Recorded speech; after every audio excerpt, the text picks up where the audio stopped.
Foreign investors just pulled more than 62,800 crore rupees out of Indian stocks in the first half of June. That is a violent number. Yet underneath that headline, three money streams are starting to flow in the opposite direction, plus a stern warning about the one corner of the market everyone seems to be chasing. Foreign portfolio investors sold more than 62,800 crore rupees of Indian stocks in just the first 2 weeks of June. That pushes the total equity pulled out this year to 2.87 lakh crore.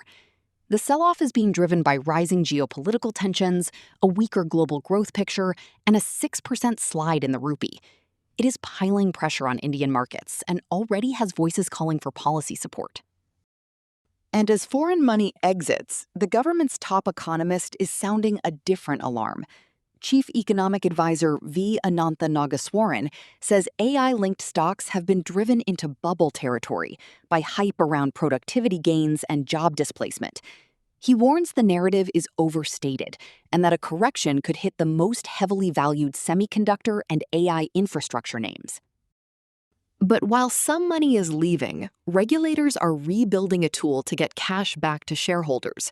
At its June 19 meeting, SEBI is expected to restore the stock exchange route for open market share buybacks, which had been scrapped in 2023.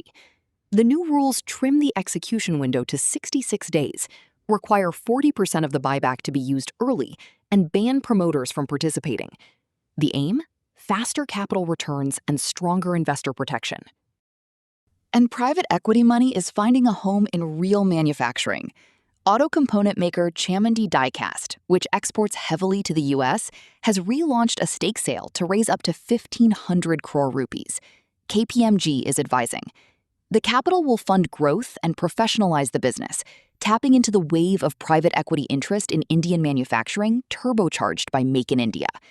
If the deal closes, it would be Chamundi's first external fundraise, a signal that PE is moving deep into the auto parts supply chain. And here is a credibility leap. Jio Platforms has vaulted to 20th place in WIPO's 2025 Patent Cooperation Treaty ranking, jumping an astonishing 320 spots. It is now the only Indian tech firm in the elite list, sitting alongside Huawei, Samsung, and Google. The climb underscores Jio's deep tech focus, from 5G to AI, and gives India's innovation story a major validation shot. Finally, money is actually returning from an old fight. After U.S. Customs issued guidelines and the RBI cleared the banking routes, refunds exceeding $10 billion from the 2025 U.S.-India tariff dispute are finally starting to flow back. Digital payment gateways are routing the money, avoiding costly overseas account setups. Exporters now need to track the refunds through freight forwarders or direct importers. It is a cash infusion that could be arriving just when foreign portfolio money is leaving. So here is the day's real picture. Foreign hot money is running, scared by geopolitics and a weakening rupee.